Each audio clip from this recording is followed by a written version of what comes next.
Hi, this is James Melendez, James the Wine Guy, here to talk about this wine. This is Bravium's Chardonnay, Carneros District, and this is a 2010 vintage.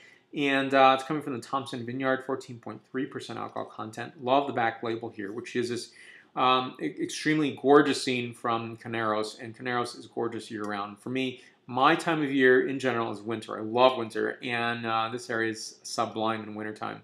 The quality of light is stunning, and you see this, the sunsets, and quality of light is just different focus, different emphasis of landscape. It's absolutely beautiful. So you see here it says Sip and Give, and that's a project of the owner winemaker Derek Rolfs, and I think it's just a really great thing to have, because it's about giving back to a host of charities that he actually put on his website that you can vote for.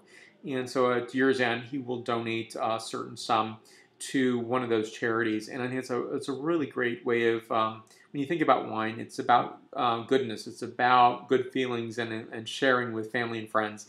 And that comes through with the winemaker, and good heart, soul, and mind. And I think that's who Derek is. He was here for an interview, which I did before this. I was actually a little nervous because I was thinking, I just want this, of course, maybe it's my perfectionism. I wanted it to be perfect, or was afraid it wouldn't be.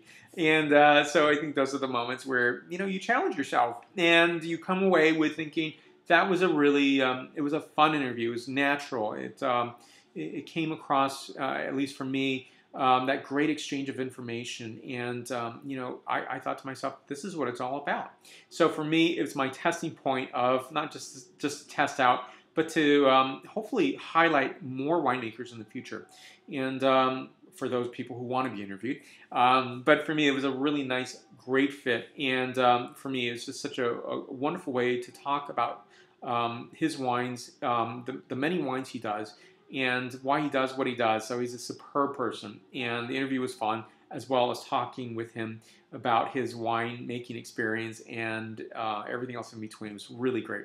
So for me, this is a great expression of Carneros Chardonnay. Now, I think Carneros gets a lot of credit for Chardonnay, but less so on the Pinot Noir. Now, Pinot Noir and Chardonnay come together, whether they are planted next to each other or not. It's just they're grown in the same regions quite often, more so than not. Now, I think this is a great region for Pinot Noir and Chardonnay. The coolness from the bay comes in.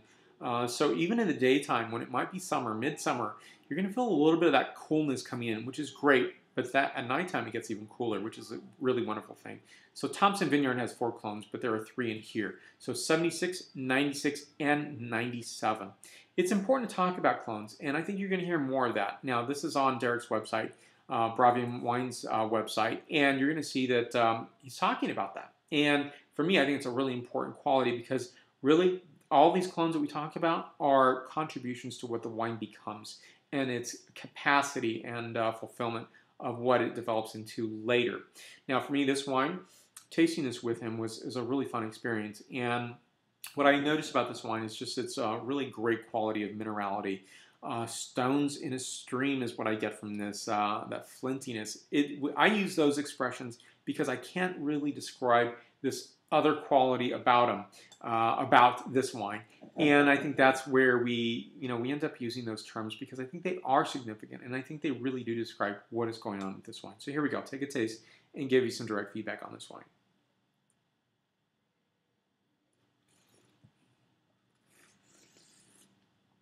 Beautiful notes, pulsing between green apple, bergamot, and white tea, a sense of fennel, freshly roasted pine nuts, and I love the sense of this honeysuckle quality to this wine. So I get a little bit of that on the scent of the wine.